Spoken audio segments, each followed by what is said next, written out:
Shalom dan salam sejahtera. Bacaan Renungan Harian 8 Agustus 2026, Jumat. Tema, agar kita tidak lupa. Mari berdoa.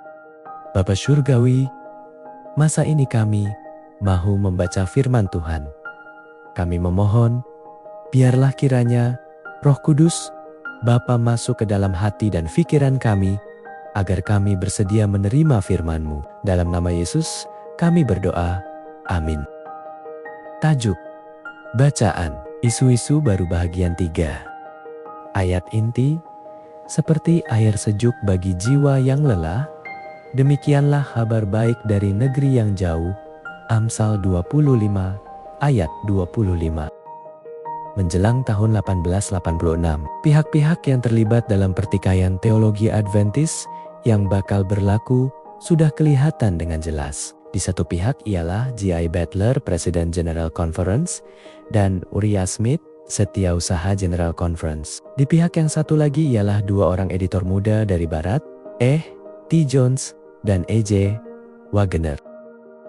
Nampaknya, satu-satunya peserta wanita utama dalam konflik itu berusaha untuk kekal netral supaya beliau dapat bekerja sama dengan kedua-dua belah pihak. Namun, menjelang awal tahun 1887, Ellen White mula menyimpulkan bahwa bukan sahaja kedua-dua pemuda itu diperlakukan secara tidak adil dalam pergelutan yang tidak seimbang, tetapi bahwa mereka juga mempunyai sesuatu yang penting untuk diajarkan, yang sangat perlu didengar oleh gereja Seventh-day Adventist. Oleh itu, menjelang bulan April 1887, beliau telah menetapkan hatinya untuk memastikan bahwa Jones dan Waggoner akan diberi peluang untuk menyampaikan pandangan mereka dalam sesi General Conference tahun 1888.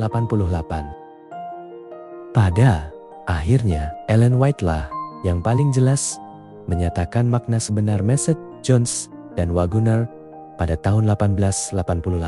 Tema utama beliau tertumpu kepada suatu pentafsiran. Semula sebagian daripada Wahyu 14 ayat 12, yang dituntut di sini ialah ketabahan orang saleh yang mengikut perintah Allah serta beriman kepada Yesus.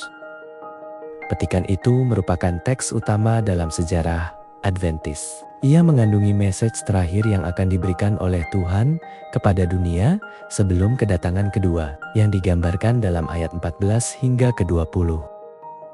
Perkara yang menarik ialah kedua-dua pihak dalam pergelutan. Adventist sekitar tahun 1888 berfokus kepada Wahyu 14 ayat ke-12.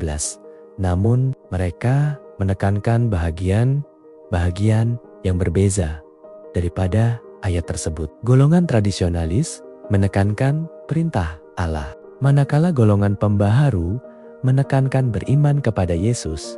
Daripada persidangan-persidangan di Minneapolis itu, mengalirlah satu pentafsiran baru terhadap Wahyu 14 ayat 12 yang selama-lamanya akan mengubah bentuk teologi Adventist.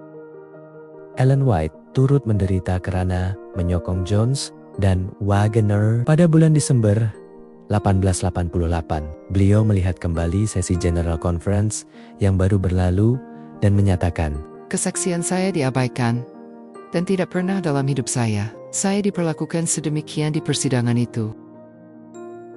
Sebahagian daripada kita beranggapan bahwa di zaman lalu yang indah segala-galanya berjalan lancar dalam gereja. Tidak demikian, sama seperti dahulu, begitu juga hari ini. Orang-orang yang baik berasa marah kepada satu sama lain dan perlu berdoa kepada Tuhan untuk pengampunan.